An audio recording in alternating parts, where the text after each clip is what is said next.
Oke, kita masuk ke topik selanjutnya, topik ketiga ya. Di topik ini kita akan membahas perulangan yang terdiri dari for, while, dan do while. Oke, kita mulai dari perulangan for dulu.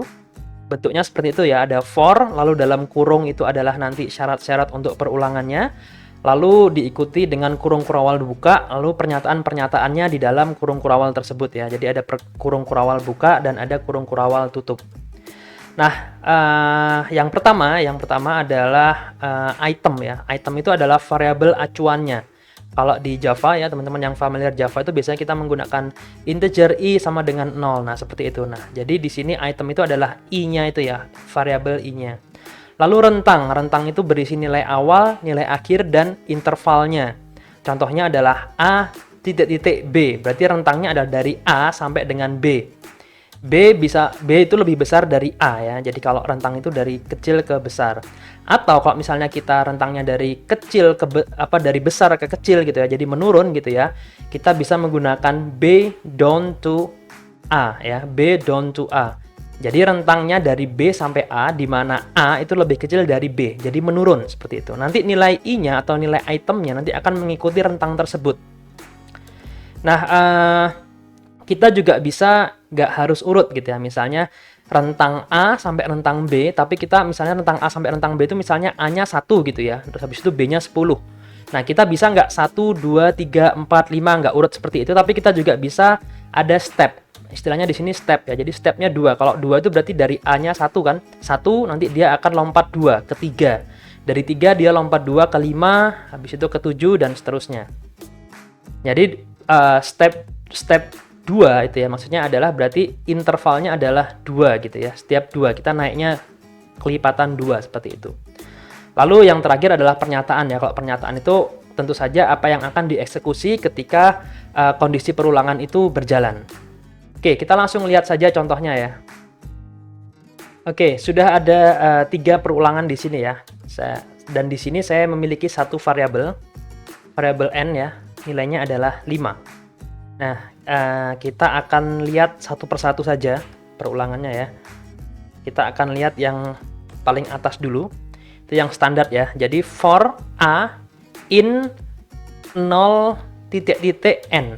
Nah, n itu karena nilainya 5 ya, berarti dia akan A-nya nanti akan ada A0, A1, A2, A3, A4 dan A5. Sederhana ya. Jadi di sini saya akan menulis aja tiap nilai A yang dihasilkan seperti itu. Nah, kalau saya jalankan gitu ya, nanti hasilnya ada seperti ini ya. Nah, di sini. Jadi A sama dengan 0, karena dari 0 ya. A0, A1, A2, A3, A4, A5. Oke, itu yang pertama.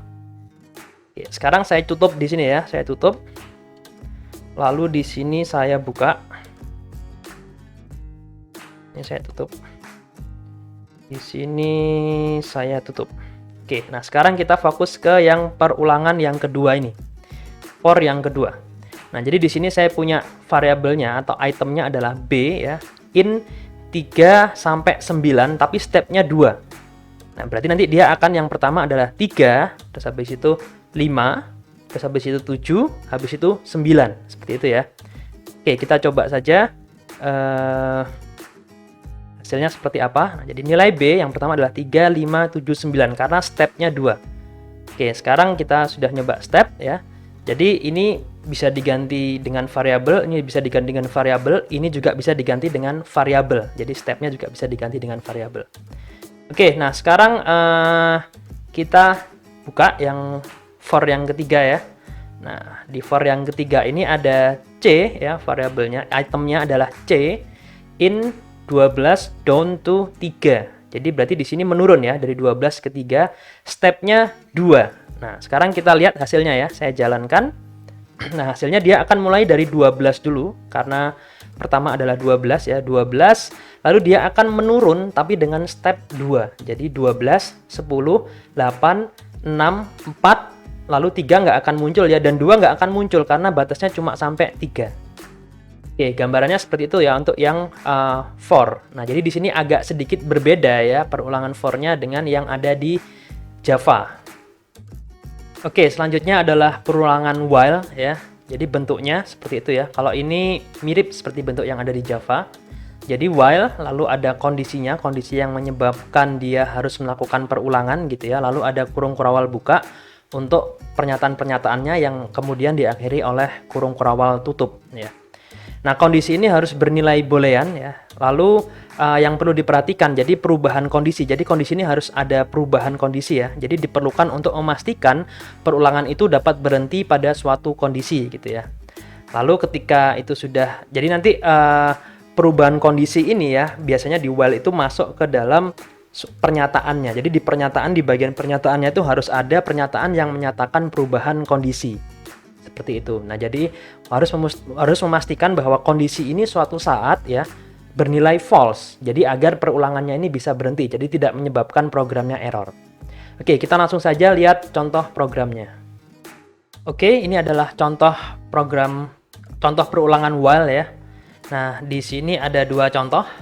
Saya akan menutup yang bagian bawah dulu. Kita fokus ke perulangan yang di bagian atas dulu. Nah, di sini saya punya satu variabel namanya n ya, bernilai 5. Nah, di sini sederhana, jika n itu kurang dari sama dengan 12 gitu ya, maka maka nilai n-nya ditampilkan seperti ini ya, pakai menggunakan println.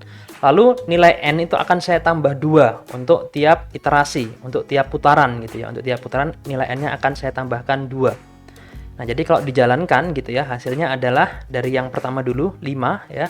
Lalu muncul 7, lalu 9, lalu 11. Nah, 12 nggak muncul gitu ya, karena dari 11 itu langsung ke 13. Nanti dia akan ngecek gitu ya. N-nya 13, kurang dari sama dengan 12 nggak? Kalau nggak, dia berhenti.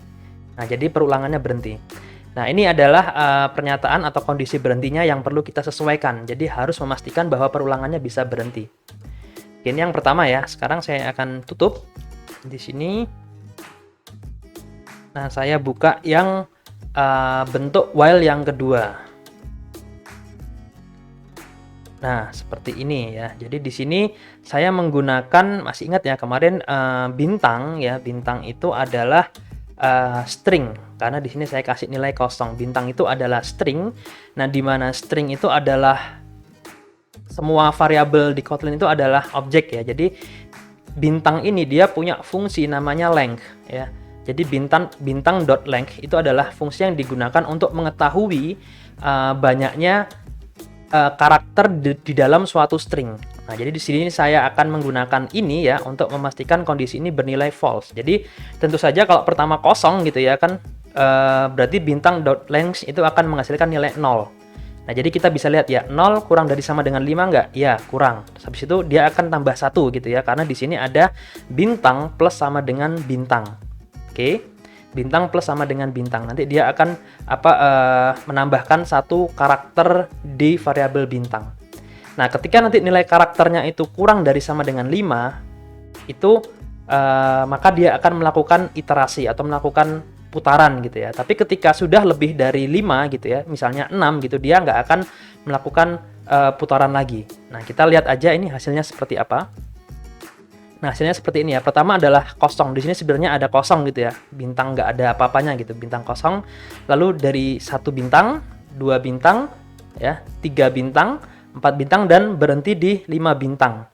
Nah, setelah 5 bintang, berarti kan sekarang length-nya itu sudah 5 ya. Lalu ditambahkan 1 bintang lagi, tanpa ditulis. Jadi ditambahkannya di belakangan.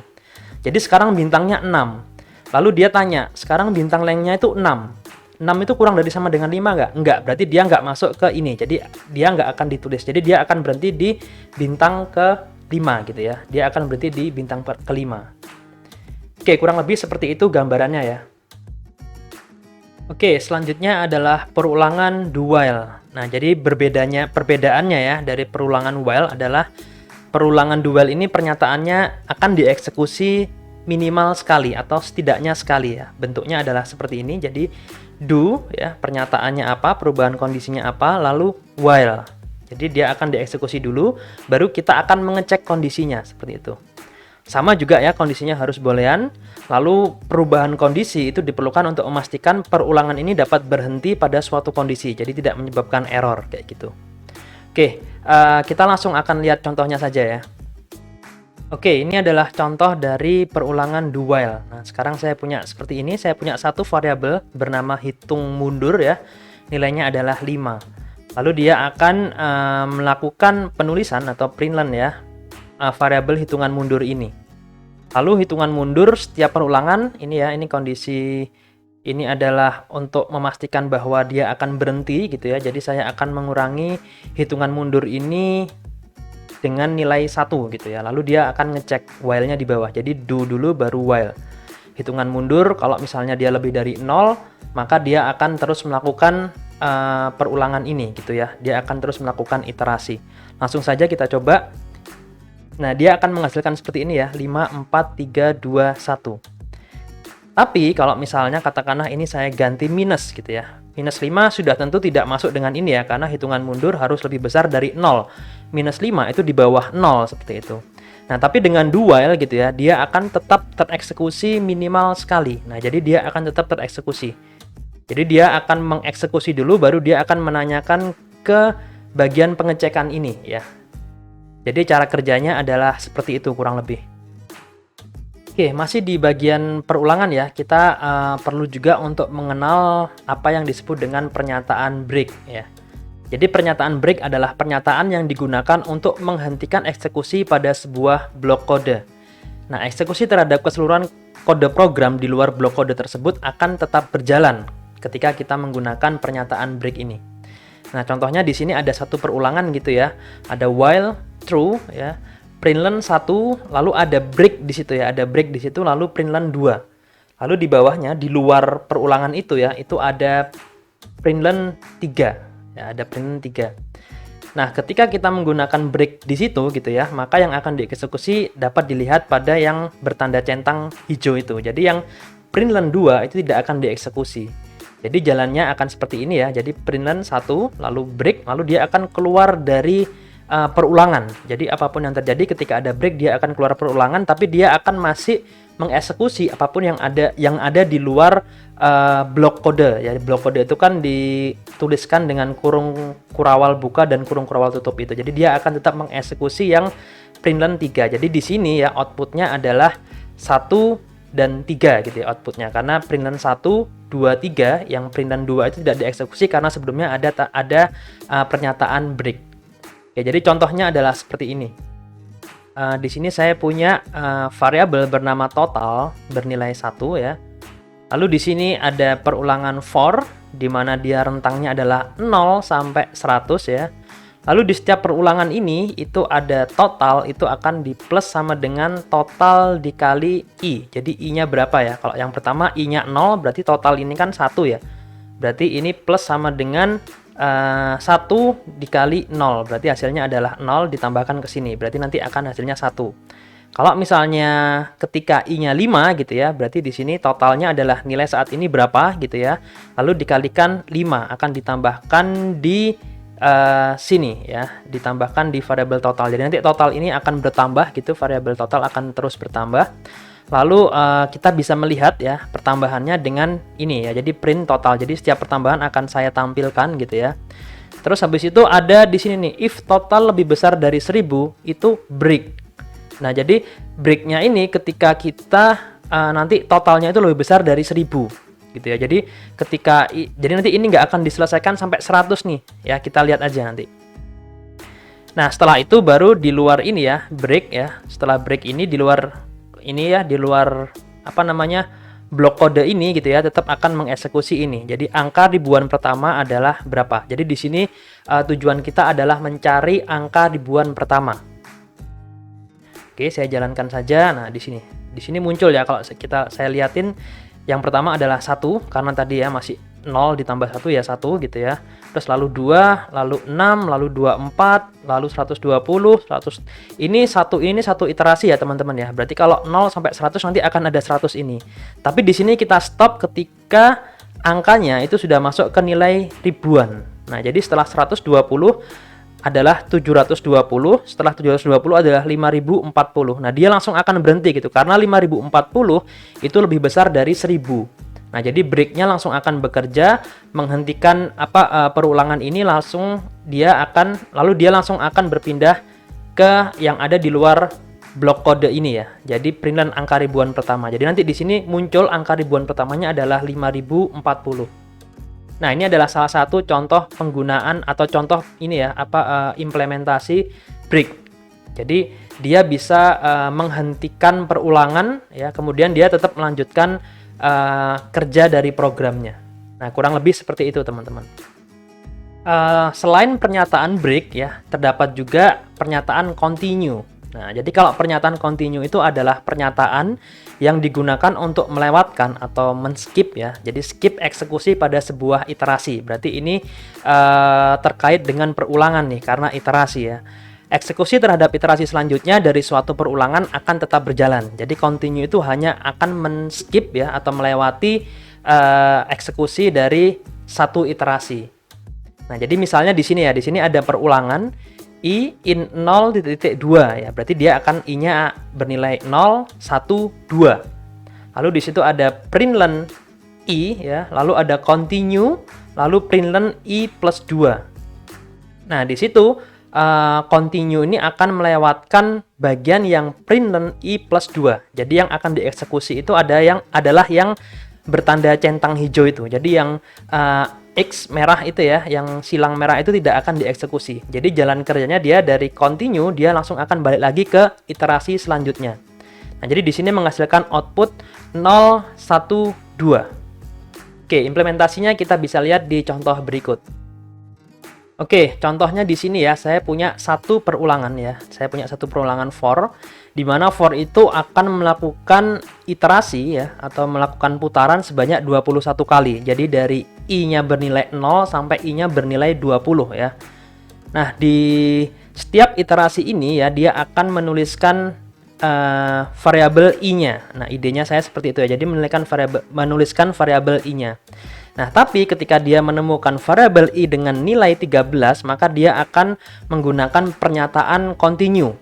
Nah, jadi nanti ketika ada I-nya 13, dia nggak akan menuliskan variabel I-nya. Jadi ketika I-nya selain 13, dia akan masuk ke else kan ya. Di sini ada percabangan. Nah, ketika dia masuk ke else, dia akan menuliskan variabel I diikuti dengan spasi seperti itu.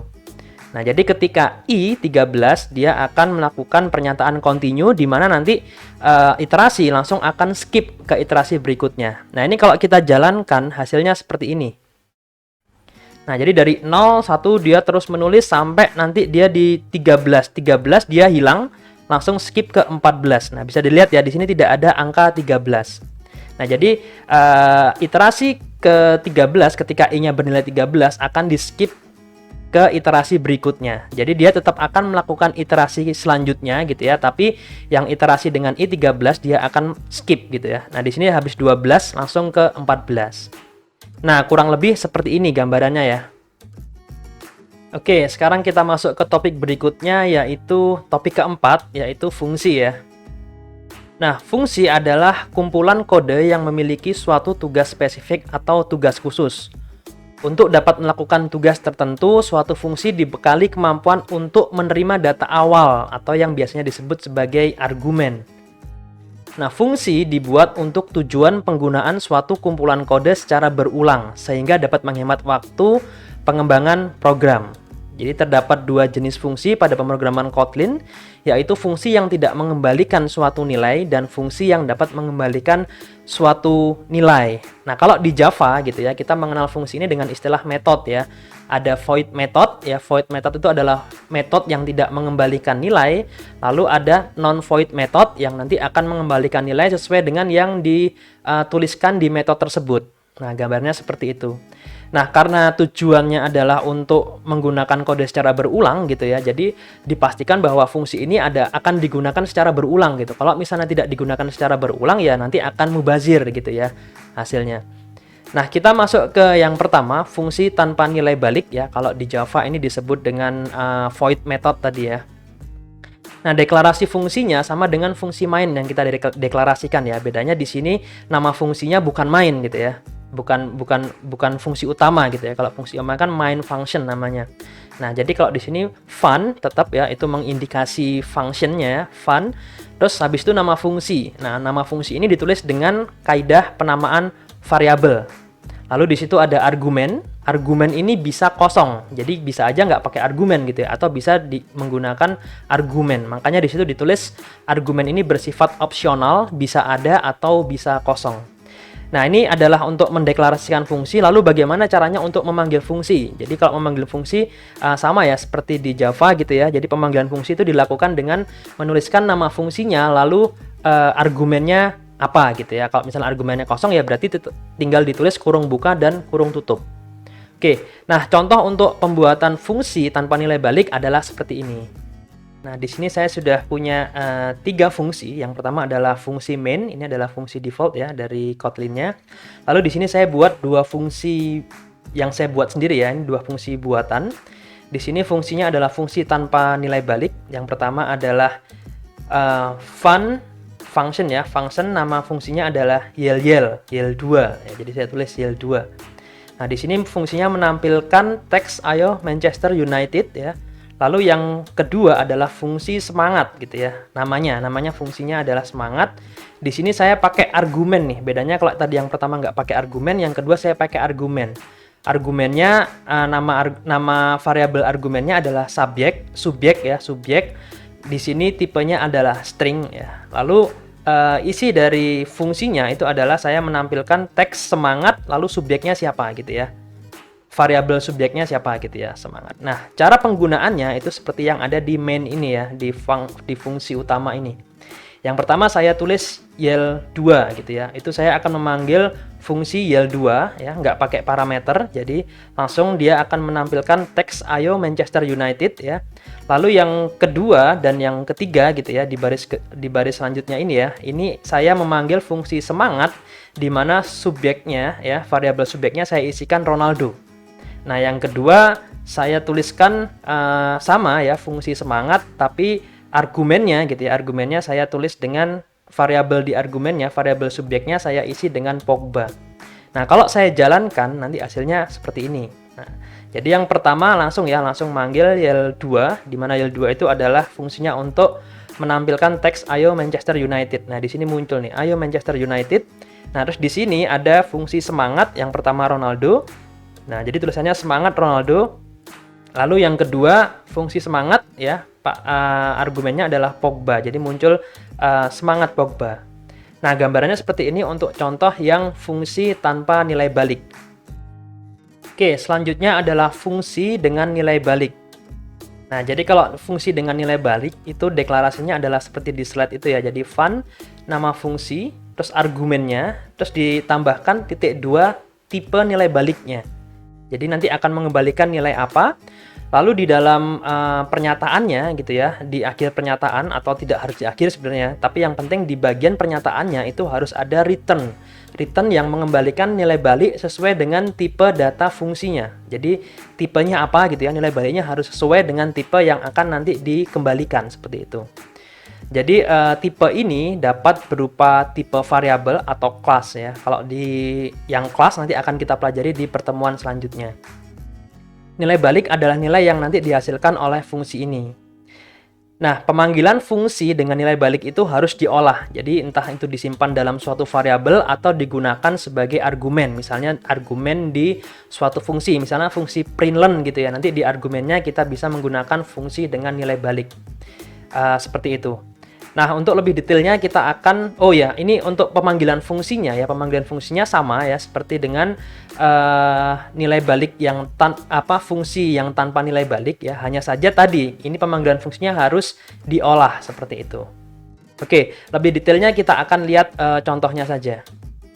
Oke, di sini saya punya 3 fungsi ya. Yang pertama fungsi main ya, ini fungsi default ya.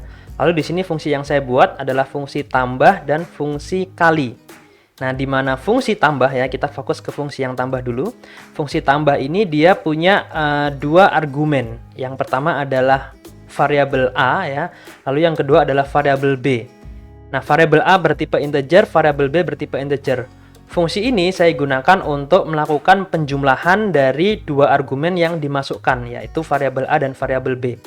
Nah, diperhatikan di sini fungsi ini menggunakan fungsi ini memiliki nilai balik dengan tipe integer ya. Berarti nanti ketika menggunakan fungsi ini gitu ya, kita harus mengolah gitu ya sebagaimana cara pengolahan tipe data integer.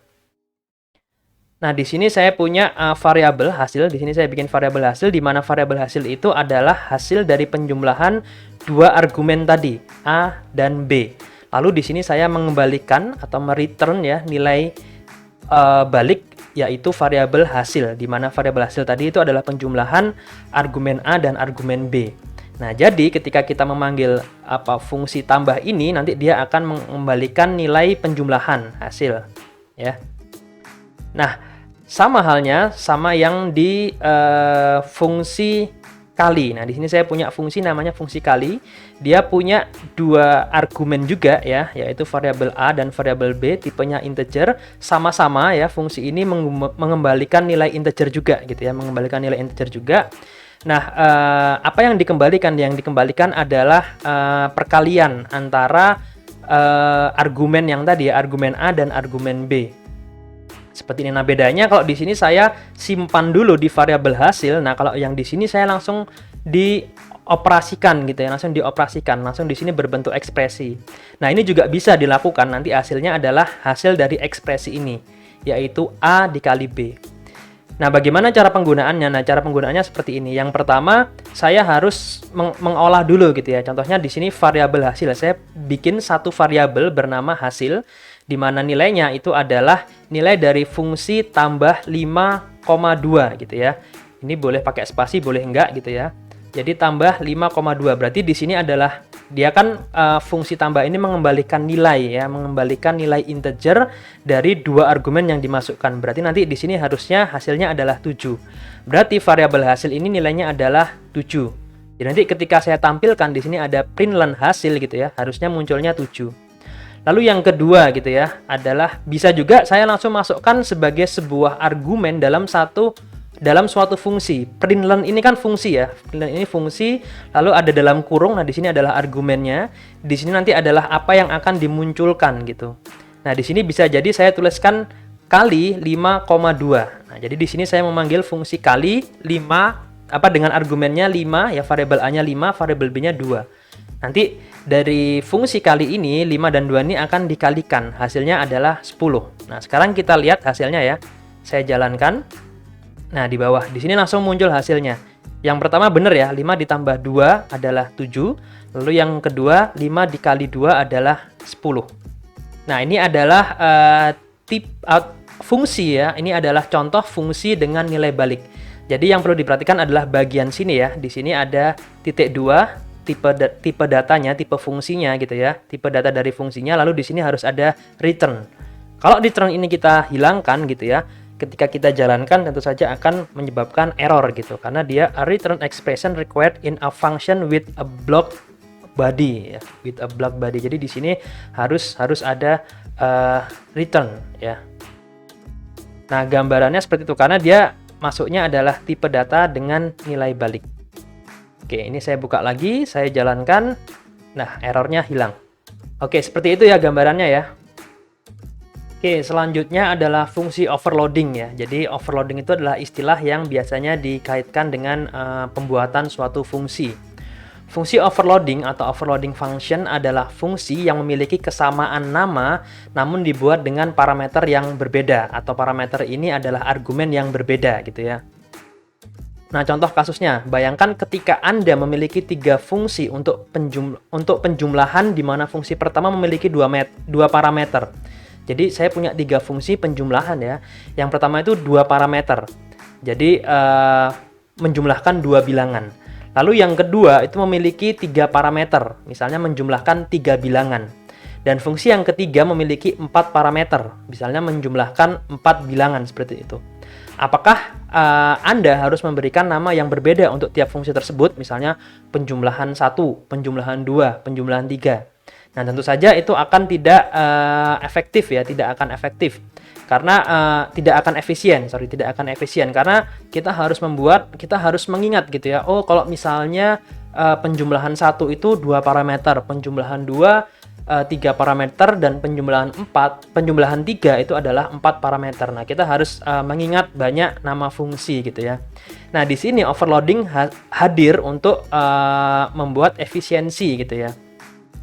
Nah, fungsi overloading itu digunakan untuk memudahkan penamaan terhadap fungsi pada rumpun tugas yang sama. Ini kan rumpun tugasnya sama nih, penjumlahan. Bedanya yang pertama hanya 2 variabel yang dijumlahkan. Yang kedua, 3 variabel yang dijumlahkan. Yang ketiga, 4 variabel yang dijumlahkan. Nah, untuk yang seperti ini gitu ya, kita bisa menggunakan satu nama fungsi namun dengan parameter yang berbeda. Oke, untuk lebih jelasnya kita akan lihat contoh berikut. Nah, contohnya adalah sebagai berikut ya. Di sini saya punya 3 fungsi ya. Yang pertama fungsi main, fungsi defaultnya. Nah, di sini adalah fungsi yang saya buat nih. Fungsi ini namanya sama ya, perlu diperhatikan fungsi ini namanya sama. Kedua fungsi ini ya, kedua fungsi ini namanya sama.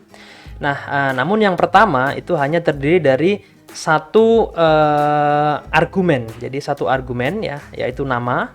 Dan yang kedua adalah terdiri dari 2 argumen, yaitu nama dan menit gitu ya. Nah, statementnya berbeda. Yang pertama, ayo semangat nama ya. Kalau yang kedua ada penulisan teks ya, ayo semangat argumen nama, dan di sini ada juga pertandingan masih argumen menit lagi gitu ya. Jadi berapa menit lagi seperti itu. Nah, penggunaannya seperti ini contohnya ya. Penggunaannya adalah seperti ini. Jadi yang pertama ya. Nah, ini cuma ada satu argumen ya. Cuma terdiri dari satu parameter, satu argumen, yaitu bertipe string. Berarti ini cocok dengan yang semangat, fungsi semangat yang ini karena terdiri dari satu argumen yaitu string. Yang kedua itu terdiri dari 2 argumen. Yang pertama bertipe string, yang kedua bertipe integer. Nah, ini cocok untuk yang fungsi semangat yang kedua. Ini sama-sama fungsinya ya. Nah, di sini Kotlin akan bahasa pemrograman Kotlin ya akan otomatis melakukan switching gitu ya. Jadi ini overloading ya, yang metode atau fungsi yang mana seperti itu. Nah, jadi ini hasilnya ketika dijalankan dia langsung tahu gitu. Yang pertama itu adalah yang fungsi pertama gitu ya. Jadi cuma ayo semangat Manchester United ya. Ayo semangat Manchester United. Lalu yang kedua itu ya, saya isikan Ronaldo dan 30. Nah, dia akan memunculkan tulisan ini. Ayo semangat Ronaldo, pertandingan masih 30 menit lagi. Nah, jadi ini adalah contoh dari overloading di mana nama fungsinya sama gitu ya, tapi argumennya berbeda atau jumlah argumennya berbeda. Seperti itu. Nah, di sini saya juga punya contoh yang berbeda ya. Ini untuk fungsi yang dengan nilai balik. Nah, di sini saya sudah punya 4 fungsi. Yang pertama fungsi default ya, fungsi main method, main function ya. Nah, di sini saya punya fungsi tambah. Ini semuanya sama ya, seperti tadi kasus kita ya. Tambahnya sama, semuanya namanya tambah. Bedanya yang pertama dia hanya terdiri dari 2 argumen. Yang kedua dia terdiri dari 3 argumen, dan yang ketiga dia terdiri dari 4 argumen. Ketiga-tiganya memiliki nilai balik yaitu bertipe integer ya. Di sini kita bisa lihat tipenya integer. Lalu di sini juga punya return ya, itu kalau misalnya hanya 2 argumen ya berarti dia tinggal A ditambah B gitu ya. Kalau 3 argumen berarti dia A tambah B tambah C. Kalau 4 argumen dia menjumlahkan keempatnya, jadi A tambah B tambah C tambah D. Nah, penggunaannya seperti ini ya. Di function main ini, di sini kita bisa lihat ada 3 penggunaan. Di sini langsung saya masukkan ke dalam metode println ya. Jadi akan saya jadikan sebagai sebuah argumen ya. Nah, di sini tambah 5,4 berarti saya akan menjumlahkan 5 dan 4 ya. Nah, di sini saya menjumlahkan 5, 4 dan 3. Oke. Nah, di sini saya akan menjumlahkan 5, 4, 3, 2. Nah, jadi di sini fleksibel ya, tinggal tergantung argumennya berapa gitu ya. Nah, di sini semuanya namanya fungsi tambah. Nah, ini ketika saya jalankan gitu ya, akan menghasilkan nilai seperti ini. Jadi yang pertama 5 tambah 4 tentu saja hasilnya 9. Lalu yang kedua dia akan switching ke function yang ini ya, yang 3 parameter, 5 ditambah 4, 9 ditambah 3 berarti 12 gitu ya. Lalu yang di sini yang ketiga dia akan juga switching ke yang 4 parameter atau 4 argumen ya. Jadi 5 ditambah 4 ditambah 3 12 ditambah 2 lagi hasilnya adalah 14. Nah, ini adalah contoh bagaimana overloading digunakan di fungsi dengan nilai balik. Oke, sekarang kita masuk ke topik yang terakhir ya, topik kelima yaitu praktik ya. Silakan teman-teman mengakses Google Classroom ya untuk melihat panduan dari praktik yang nanti akan dijadikan sebagai penugasan di pertemuan ini. Oke, seperti itu. Lalu ini adalah akhir dari materi kita pada hari ini ya. Kita akhiri pertemuan kita atau materi kita hari ini dengan bersama-sama membaca kalimat tahmid. Alhamdulillahirabbil alamin. Sampai ketemu di materi selanjutnya. Assalamualaikum warahmatullahi wabarakatuh.